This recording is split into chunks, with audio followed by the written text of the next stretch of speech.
So hi guys, நான் உங்களிடத்துலேருந்து பாணி. So நம்ம இன்றைக்கி நம்மளுடைய மனதை பற்றி நம்ம புரிஞ்சுக்க போகிறோம். அதாவது ஒரு சிலருக்கு மட்டும் ஒரு சில காரியங்கள் அவர்கள் நினைத்த உடனேயே நடக்குது, இல்லை கேட்ட உடனேயே நடக்குது.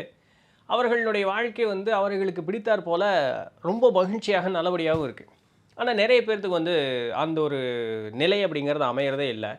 பிறரை பார்த்து நம்ம ஒரு விருப்பு வெறுப்பு அப்படின்னு சொல்லக்கூடிய அந்த ஒரு நிலையிலேயே நம்மளுடைய ஆயுசு அப்படிங்கிறது போகுது. ஒரு ஏக்கத்திலேயே கழிஞ்சு போகிறது அப்படிங்கிறது தான் பெருவாரியான மக்களினுடைய நிலை அப்படிங்கிறதுல இருக்குது.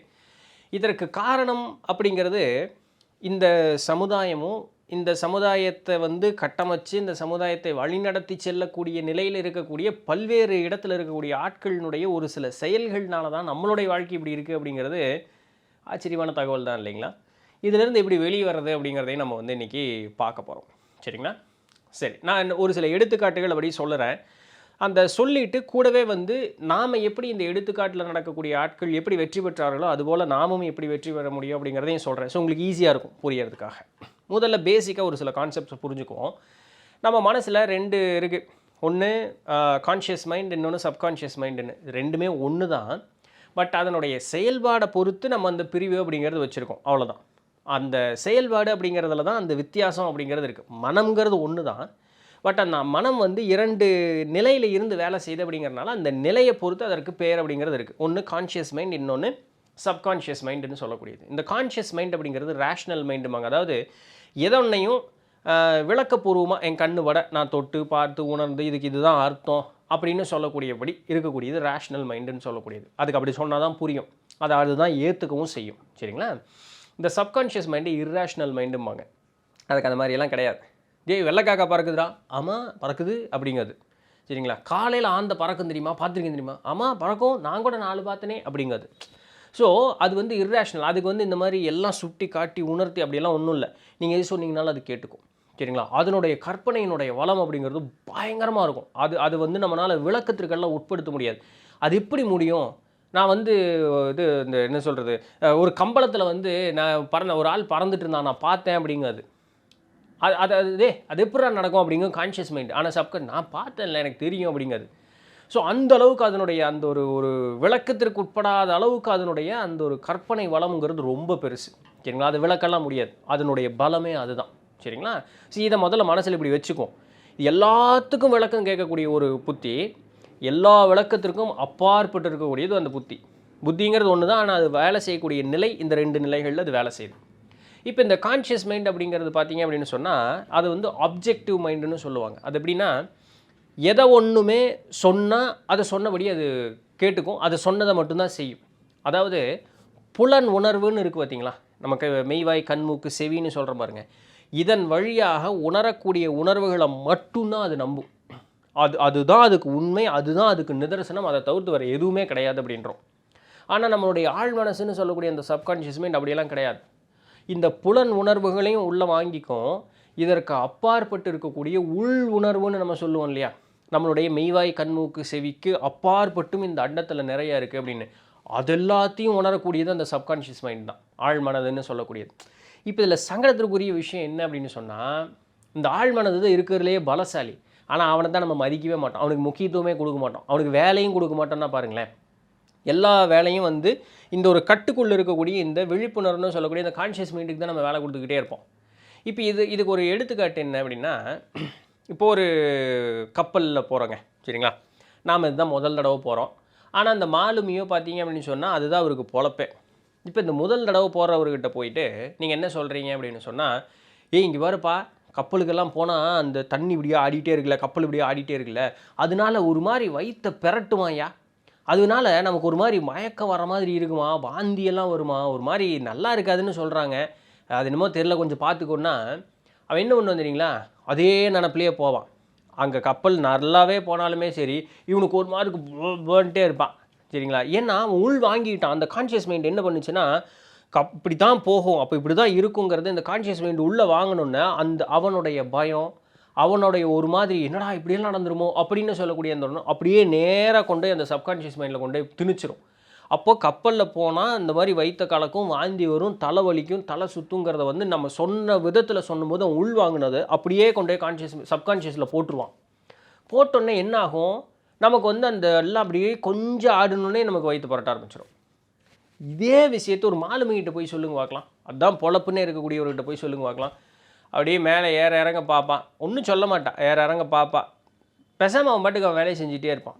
கப்பல் சும்மா இப்படி இப்படி இல்லைங்க, இப்படி 8 போட்டுக்கிட்டே போனாலும் சரி அவனுக்கு வாந்தியும் வராது, தலைவலிக்கவும் செய்யாது, அவனுக்கு எதுவுமே ஆகாது. ஏன்னா இவனும் அதே மனுஷன்தான், இதே அவயங்களோடு சேர்ந்தவனுக்கு தான் வாந்தி வருது. அதே மனுஷன்தான் அதே அவயங்களோடு சேர்ந்தது தான் அவனுக்கு வாந்தி வர மாட்டேங்குது. ஏன்னு கேட்டால் அவனுடைய ஆழ் மனதில் அவன் என்ன தீவிரமாக அது பற்றி வச்சுட்டான், இது என் வேலை, இது இப்படித்தான் இந்த இடம் இருக்கும், அந்த இடத்திற்கு ஏற்றார் போல் நான் இருந்து தான் ஆகணும், இதை வந்து என்னால் மாற்றவே முடியாது, அப்போ நான் அதுக்கு அடாப்ட் ஆகணும்னு சொல்லிட்டு அவன் என்ன பண்ணிடுறான் அப்படின்னு சொன்னால், தன்னுடைய மனோநிலையை, எந்த மனோநிலை, இந்த விழிப்புணர்வில் சொல்லக்கூடிய அந்த கான்ஷியஸ் மைண்டில் இது இப்படி தான், அதெல்லாம் வராது, அதெல்லாம் வந்தாலும் ஒரு யூஸும் இல்லை, அது வராது, நீ பழக்கப்பட்டு தான் ஆகணும்னு சொன்னது நேராக சப்கான்ஷியஸ் மைண்டு போயிடும். நேராக சப்கான்ஷியஸ் மைண்ட் போனோன்னே, அப்படியா வாந்தியில் வரக்கூடாதா, சரியா உனக்கு வாந்தி வராது அப்படின்னு அது முடிவு பண்ணிடும், உங்களுக்கு வாந்தி வராது. யார்? அந்த மாலுமிக்கு வாந்தி வராது. இந்த 2 வேறு நிலைகளில் மனிதன்னு சொல்லக்கூடிய அந்த ஒருத்தனே பயணிச்சுக்கிட்டு இருக்கான். அந்த அந்த மனம்னு சொல்லக்கூடிய அந்த 2 படிநிலை வந்து எப்படி வேலை செய்யுதோ அதை பொறுத்து. நீங்கள் உண்மைன்னு நம்புனீங்கன்னா அது உண்மை, அது உண்மைதான் எனக்கு தெரியும், அதுக்காக நான் அதை நம்பணும்னு அவசியம் கிடையாது, நான் எனக்கு ஏற்ற மாதிரி தான் அதை நான் நம்பிக்குவேன்னு சொன்னால் அதுவும் உண்மை. இந்த இந்த உடலும் இந்த மனசும் அதுக்கேற்ற மாதிரி வேலை செய்யும். நம்ம இந்த என்டி டாக்ஸில் எனக்கு ஞாபகம் இருக்கிறது சரின்னா ஜென்ரல் அப்படிங்கிற அந்த பிளேலிஸ்ட்டை தான் நினைக்கிறேன், இல்லாட்டி இந்த வாய்ஸ் ஆஃப் நெத்தில் இந்த 2ல் ஏதோ ஒன்றில் குதா போ அப்படின்னு சொல்லக்கூடிய ஒருத்தருடைய ஒரு பதிவு இருக்கும் சரிங்களா, அதை போய் பாருங்கள். அவருக்கு வந்து கண்ணை கட்டுனாலுமே ஒரு கண்ணு தெரியும் சரிங்களா, அதுபோல் ஒரு பயிற்சி அவர் மேற்கொண்டார். அது மட்டுமான்னு கேட்டால் இல்லை. நெருப்பு நம்ம இந்த குண்டம் மிதிப்பாங்கள்ல, அதுபோல் இரும்பையே வந்து அந்த நெருப்புக்குள்ளே போட்டால் இரும்பு உருகிருமா, அவ்வளோ தகுச்சிக்கிட்டு இருக்கக்கூடிய அந்த ஒரு நெருப்பு, அது மேலே அப்படி மனுஷன் சும்மா ஏதோ அப்படி ஜாலியாக அப்படி ஒரு 7 தடவை 8 தடவை இப்படி நடந்துட்டு வந்தது ஃபாரின்காரங்களாம் ரெக்கார்ட் பண்ணியிருக்காங்க. எப்படியா பண்ணுன நீ அப்படின்னு கேட்டால் அவர் ரொம்ப சிம்பிளாக சொன்னார், நான் வந்து இந்த இந்திய தேசத்தை இப்படி சுற்றினேன், அப்போ அங்கே நிறைய யோகியர்கள் இருந்தாங்க, அந்த யோகியர்கள் என்ன சொன்னாங்கன்னா, என்னுடைய மனதை ஒரு வகையாக பக்குவப்படுத்துவதற்குண்டான வழி அப்படிங்கிறத ஏற்படுத்தி கொடுத்தாங்க.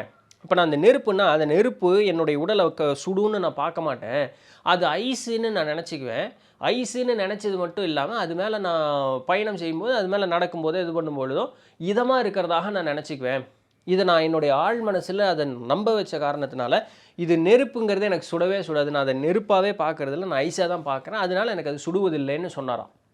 இதை வெறும் சொன்னது இல்லைங்க, அவர் செஞ்சு காமிச்சிருக்காரு, 1க்கு மேற்பட்ட முறை அதை செஞ்சு காமிச்சிருக்காரு. நம்ம அந்த வீடியோலாம் இந்த வருஷத்தில் இந்த இடத்துல செஞ்சாருங்கிற வரைக்கும் அந்த வீடியோவில் நம்ம பார்த்துருக்கோம்.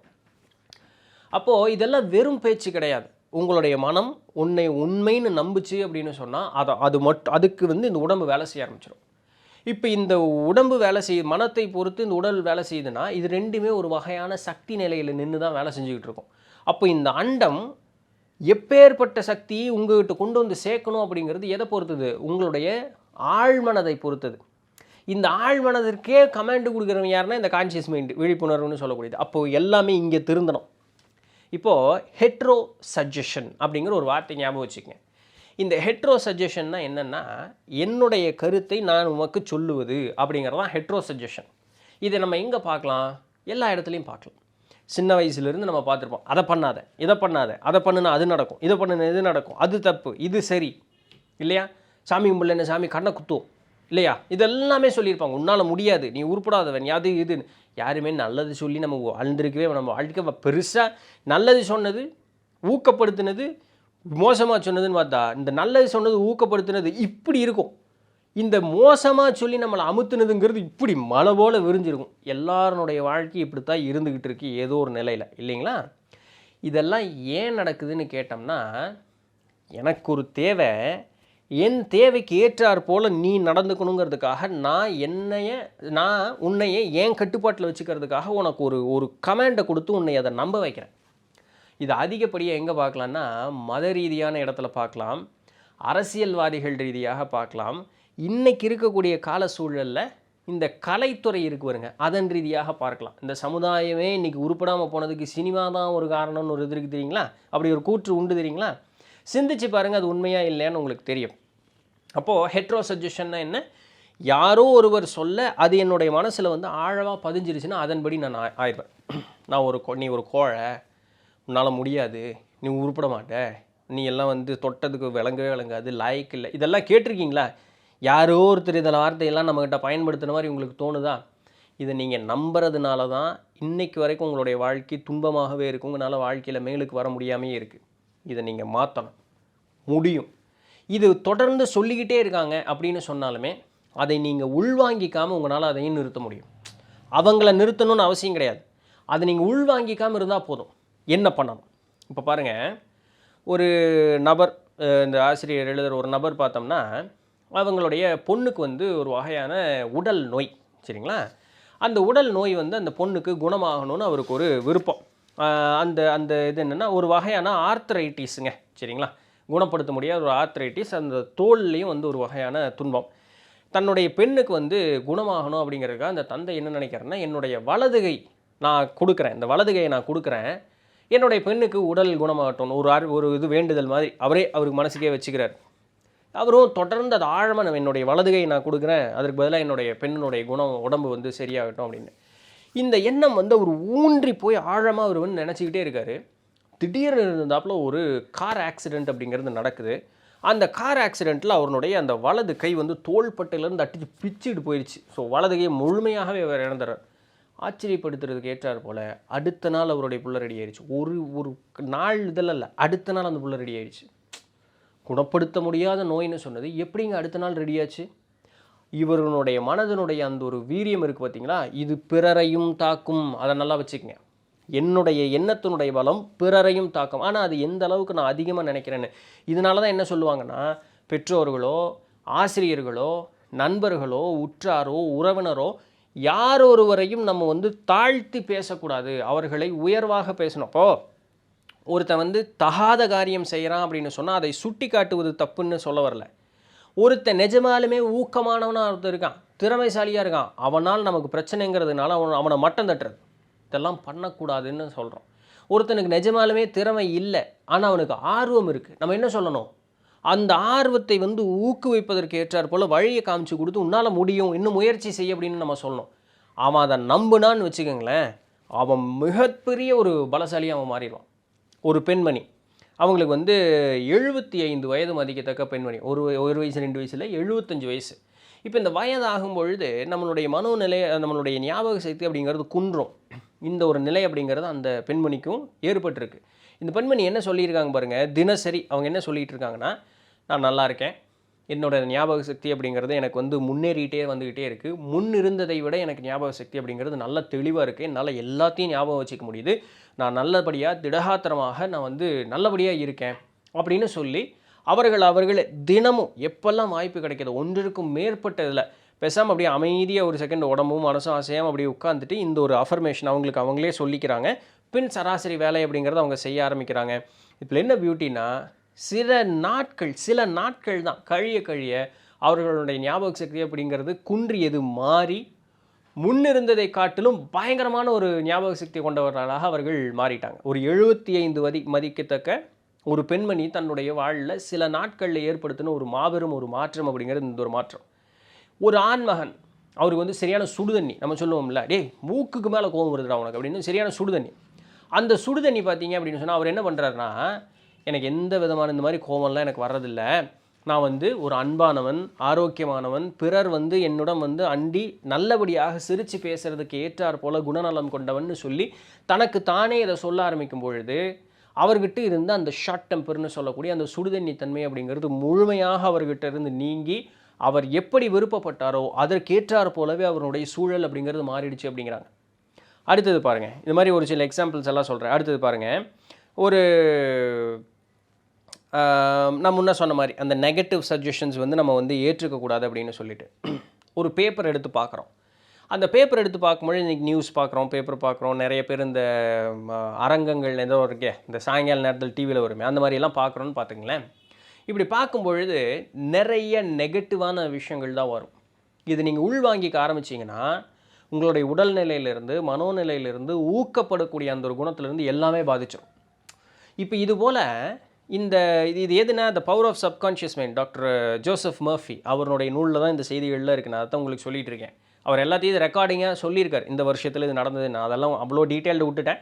செய்திகளை மட்டும் சொல்கிறேன் உங்களுக்கு ஏற்ற மாதிரி. அந்த நூல் வாங்கி படிச்சிங்கன்னா உங்களுக்கு அந்த வருஷமெல்லாம் தெரியும், அவ்வளோதான். அவருடைய சொந்தக்காரர் ஒருத்தர், நல்ல ஒரு ஆண்மகன், நல்ல வாட்ட சாட்டமாக திடகாத்திரமாக எந்த நோய் நொடியும் இல்லாமல் எக்குறையும் இல்லாமல் இருந்த ஒருத்தர் இந்தியாவுக்கு வரக்கூடியதற்கு ஒரு சூழல். இந்த கிறிஸ்டல் பால்னு சொல்லுவாங்களே, இந்த கண்ணாடி பந்து மாதிரி இருக்கும், அதை பார்த்து நம்ம வந்து ஜோசின்னு சொல்கிறதுன்னு சொல்லிட்டு அப்படி ஒரு பெண்ணை பார்க்குறதுக்கு போகிறாங்க. அந்த பெண் என்ன சொல்கிறேன்னா, அடுத்த பௌர்ணமிக்குள்ளே நீ செத்து போயிடுவ, இருதய நோயில் நீ செத்து போயிடுவ அப்படின்னு அவங்க சொல்ல, இவர் அதை நம்பிட்டு ஊருக்கு வந்து அமெரிக்காவில் லண்டன், இவங்க இங்கிலீஷ்காரங்க, அங்கே வந்து எல்லாத்துக்கிட்டையும் சொந்தக்காரங்க நண்பர்கள் எல்லாத்துக்கிட்டையும் இந்த மாதிரி நான் அடுத்தது செத்து போயிடுவேன் அப்படின்னு சொல்லி அவர் என்னென்னலாம் செய்யணுமோ தன்னுடைய உற்றார் உறவினருக்கு நண்பர்களுக்கு என்னென்னமோ செய்யணுமோ எல்லாத்தையும் செஞ்சு வச்சு தான் வந்து முழுசும் தான் செத்து போயிடுவேன் அப்படிங்கிற நம்ம நிஜமாலுமே அடுத்த பௌர்ணமிக்குள்ள ஒரு செத்து போயிட்டாராம். இல்லைன்னு அவர் நிஜமாலுமே செத்து போயிட்டாராம். இப்போ அவர் என்ன சொல்கிறாரு, டாக்டர் ஜோசப் மர்ஃபி என்ன சொல்கிறாருன்னா, அவருக்கு அந்த நோய் இருந்துதா, அது போல் இருதயம் பாதிக்குமான்னு கேட்டால் அப்படியெல்லாம் ஒன்றும் இல்லையா அவருக்கு. அவர் திடகாத்திரமான ஒரு ஆள் தான். ஆனால் அவருக்கு வந்த முடிவிற்கு காரணம் என்ன அப்படின்னு கேட்கும் பொழுது அவர் ஆழமாக ஆம் நான் இறந்து விடுவேன்னு அந்த நம்பினார் பார்த்தீங்களா, அது அவருடைய உடல் நலத்தை குன்ற வைத்தது. அதனாலேயே அவருக்கு அந்த பௌர்ணமி அன்னைக்கு அவருக்கு மரணம் சம்பவிப்பதுங்கிறது தான் இது முக்கியம். இப்போ இது அப்படியே ஆப்போசிட்டாக நினச்சி பாருங்களேன். உடல் நோய்வாய்ப்பட்டவர்கள் மாற்றி நான் திடகாத்திரமாக இருக்கேன், எந்த விதமான குறைகளும் இல்லாமல் வலுவாக இருக்கேன், தினசரி என்னுடைய செயல்பாடுகளை நான் நல்லபடியாக செய்கிறேன், எல்லாருக்கிட்டையும் நான் வந்து மகிழ்ச்சியாக இருக்கேன், எல்லாரும் என்னிடமும் மகிழ்ச்சியாக இருக்கிறார்கள், நான் வாழ்க்கையில் பூரணத்தன்மத்தை பெற்றவனாக இருக்கேன். நீங்கள் முக்தி பேர பேசினாலும் சரி, இல்லை இந்த உலக வாழ்வில் இருந்தாலும் சரி, எல்லாருக்கும் முக்தி வேண்டாங்க. இந்த உலக வாழ்வில் பூரணமாக இருக்கணும், பேர் புகழ் அந்தஸ்தோடு இருக்கணும்னு விருப்பம் இருக்கும். நினைங்களேன், தப்பு இல்லையே. தெய்வ அருளோட, தெய்வ கடாட்சத்தோட, அந்த வார்த்தையில் அவர் சொல்கிறார் தெய்வ அருளோட அப்படிங்கிறார். அந்த தெய்வ அருள் சக்திங்கிறது எனக்கு பூரணமான அருளை தருகிறது. அதன்பால் நான் வந்து எல்லா விதமான செல்வ செழிப்பையும் இதையும் பெற்றவனாக நான் இருக்கிறேன். உங்களுக்கு என்ன வேணுமோ அதை பாசிட்டிவிட்டியோட நான் அப்படி தான் இருக்கேன்னு சொல்லி நீங்கள் வேண்டணும். இது வேண்டதில்லை. அப்படியே பேசாமல் அமைதியை நினச்சிட்டு இப்படியே கொஞ்சம் நேரத்துக்கு உட்காந்துக்கணும். முதல்ல உங்களுக்கு என்ன வேணுமோ அதை முழுக்க அப்படியே அழகாக அதை வந்து அந்த வார்த்தைகளால் மனசுக்குள்ளே சொல்லணும், வாய் விட்டு இல்லை, மனசுக்குள்ளே அப்படியே அழகாக அப்படி கம்ப்ளீட்டாக சொல்லிவிட்டு பேசாமல் அப்படி உட்காந்துங்க. எவ்வளோ நேரம் முடியுதோ அவ்வளோ நேரம் பேசாமல் உட்காந்துங்க. ஏன்னா உடலாகவும் மனமும் அசையாமல் இருக்கும் பொழுது நம்ம எளிதில் அண்டத்தோடு போய் கலந்துருவோம். இவ்வளோதான் அங்கே மேட்ரு, மற்றபடி வேறு ஒன்றும் இல்லை. இதை பண்ணுங்கள், தொடர்ந்து பண்ணுங்கள். இதில் கொடுக்கக்கூடிய கால அளவுங்கிறதெல்லாம் பார்த்தீங்க அப்படின்னு சொன்னால் ஒரு 2 நாள், 1 வாரம், 2 வாரம், அதிகபட்சம் 1 மாதம். அதுதான் அதிகபட்சமே 1 மாதம். எப்பேற்பட்ட காரியமானாலும் அதிகபட்சம் அந்த ஒரு மாதத்துக்குள்ளே அவங்க அடைந்தவர்களாக இருக்கிறார்கள். ஆனால் உங்களுடைய இலக்கு வந்து ரொம்ப பெருசாக இருக்குது அப்படின்னு சொன்னால் அதற்கு ஏற்றார் போல் ஒரு சில கால அளவு. இப்போது நீங்கள் போய் பிரைம் மினிஸ்டர் ஆகணும்னு விருப்பப்படுறீங்க, தப்பெல்லாம் கிடையாது, ஆகலாம். இல்லை சிஎம் ஆகணும்னு விருப்பப்படுறீங்க. அப்போது அதற்கேற்றார் போல் அந்த நிகழ்வுகள் நடந்து நமக்கு கைகூடுவதற்கு ஒரு கால அளவு பிடிக்கப்போம். அதற்குன்னு உண்டான கால அளவுன்னு ஒன்று இருக்கு இல்லையா, அவ்வளோதான். பட் இந்த எனக்கு பர்சனலான்னு இது பண்ணும்போது அது ரொம்ப ரொம்ப குறுகிய காலத்திலே நடந்துடுது. முயற்சி செய்து பாருங்கள். மனதினுடைய திறம் தான், வேறு ஒன்றும் இல்லை. உங்களை நீங்கள் நம்ப வச்சுக்கிட்டிங்கன்னா போதும், நான் நல்லா இருக்கேன்னு நீங்கள் நம்புனீங்கன்னா போதும், நீங்கள் நல்லா இருக்க போகிறீங்க. வேறு ஒன்றுமே கிடையாது. இதை வெள்ளைக்காரர் சொல்லணும்னு அவசியம் கிடையாதுங்க. நம்மளுடைய கலாச்சாரமே இப்படி தான் இருந்தது. எந்த ஒரு காரணத்திற்கும் விளையாட்டுக்கும் கூட இன்னொருத்தரை வந்து மோசமாக சொல்லாத அப்படின்னு சொல்லுவாங்க. அது விளையாட்டுக்கும் கூட சொல்லாத, விளையாட்டுக்கும் கூட போய் சொல்லாத, விளையாட்டுக்கும் கூட மோசமாக சொல்லாது. இதை சொல்கிறது நம்மளுடைய கலாச்சாரம். இன்றைக்கி நமக்கு அது ரொம்ப கேஷுவலாக போச்சு இல்லைங்களா, அந்த மாதிரி மாற்றி சொல்கிறது அப்படிங்கிறது. இனிமேல் பண்ணாதீங்க. உங்களுக்கு நீங்களும் பண்ணிக்காதீங்க, நீங்கள் இன்னொருத்தருக்கும் பண்ணாதீங்க. உங்களுடைய வாழ்க்கை நன்முறையில் மாறுகிறதா இல்லையான்னு பாருங்க அப்படிங்கிறாரு ஆத்தர். ஒரு சில நேரங்களில் இதை நானும் பயிற்சி செய்து பார்த்துருக்குறேன். வேலை செய்யுது, உண்மையாலுமே வேலை செய்து, இதில் மாற்று கருத்து கிடையவே கிடையாது. ஸோ நீங்களும் பயிற்சி செய்து பாருங்கள். நல்லதுபடியான ஒரு மாற்றம் அப்படிங்கிறது வாழ்வில் பெறுவீர்களாக. நாளைக்கு வேறு ஏதாவது ஒரு சுவாரஸ்யமான செய்தியில் சந்திப்போம். அதுவரையும் தொடர்ந்து நினைத்தீர்கள். நான் உங்களிடத்தில் நன்றி.